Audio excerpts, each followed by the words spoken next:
大家好，我是坤侯。今天呢，我们来讲一讲这个八字上面的五行能量精微的分析，天地透出之同透、灵透、格透和爻透。那在这个八字五行能量分析上面呢，大家其实是比较难以去分析的，因为涉及到的因素很多。但是呢，你如果不把五行强弱分析出来，在判断一个人身强身弱的时候就很有问题。一般来说呢，八字里面有什么三合、六合、三会，可以极大增强能量之外呢，还有一种形式可以增加五行之间的能量，那就是天地透。什么天地透呢？就是一个八字里面，天干出现了某一种五行的能量，地支也同时出现了，它相当于天地之间形成了一个通道，贯穿天地，那这个东西就叫做天地透出。但是因为透的位置的不同呢，它加强的能量其实也会有所不同。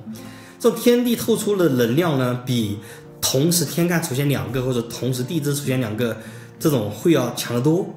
比如说你要是年干月干上面都是水，那么它们之间是不会互相加强的，它们是1+1等于2的关系而已。但如果说你是年干和年支同时出现一个能量，它们可能是相乘的关系了。他们会互相加强，本来是1+1等于2，对吧？那天干地支都有的话，那可能就是1加上1再乘以一个加强的系数，那可能变成4或者变成5了，就得到极大的加强了。那随着它这个天地透的位置不同呢，我分为4种。第一种叫做同透，就同一柱的天干地支都是一种能量，比如说什么壬子啊、辛酉啊、甲寅呀、乙卯啊，这种天干地支都是一种能量的。这种就叫做同透。第二种叫做灵透，那灵透呢，就同一种五行能量，它是在不同的柱，比如说一个在年柱，一个在月柱，但是呢，一个是在天上，一个在地下，这个相邻，这个叫做灵透。灵透呢，也可以比较强势的加强这个五行的能量。还有一种叫格透，那格透就中间隔了一柱了，比如说年干上面是水，而你的日支也是水，那中间隔了个月柱，这个也是形成天地透的。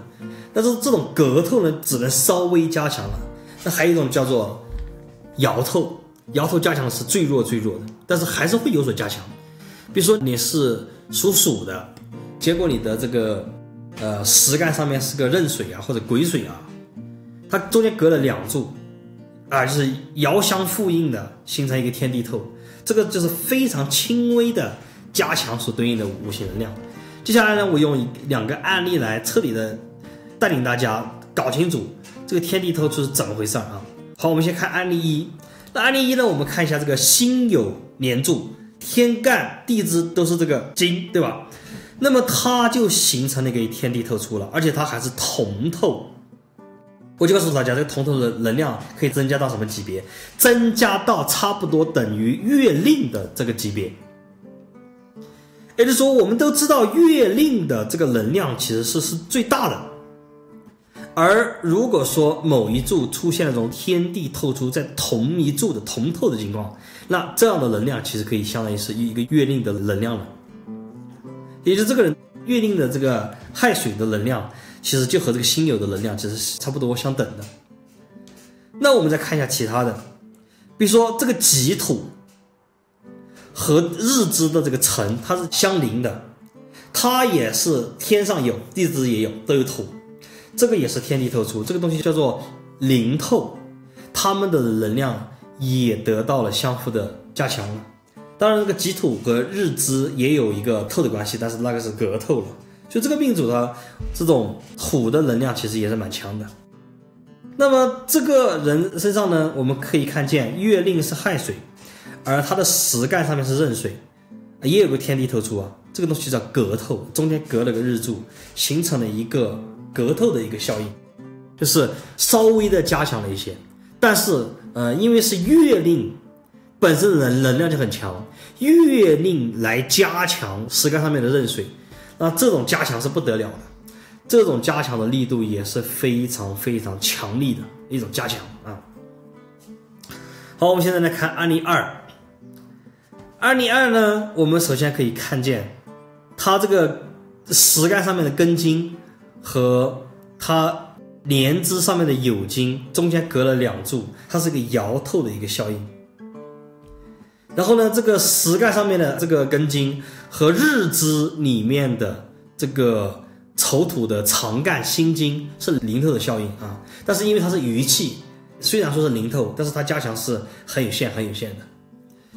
然后呢，我们再看这个年干上面的丁火和时支这个午火，它是爻透，中间隔了2柱，它是爻透。但是呢，它的年干和月令这个里面寅木里面的这个丙火呢，又形成一个零透，月令的中气也不弱的，所以说它这个整个盘局里面其实火是比较旺的啊。我们可以通过这个方法来看，那大概增强了多少呢？你可以理解为增加了一个天干的火或者地支的火，差不多这种感觉吧啊。很多时候中华文化和西方那种打分式的那种精准逻辑还是有所不同的，就是大小啊、轻微细微都是这样的一些区别。我们知道同透相当于月令，对吧？零透比月令少一点点，要是隔透的话，可能就相当于月令的60%了。而这种爻透的呢，可能只相当于月令的一半或者月令的40%，大体上是这种感觉啊。好，我们现在来看一下，它的壬水在它的日支丑土里面，癸水是不是有个零透，是中气的零透，长干中气的零透，那么也可以稍微的增加这个壬水它本身的这种能量啊，它会有这样一个特性。然后呢，己丑本身，对吧？己丑本身就是个同透，所以它本身土的能量其实是蛮强的。当然这个盘里面还有一个很好玩的东西啊，它丁壬合木是成了的，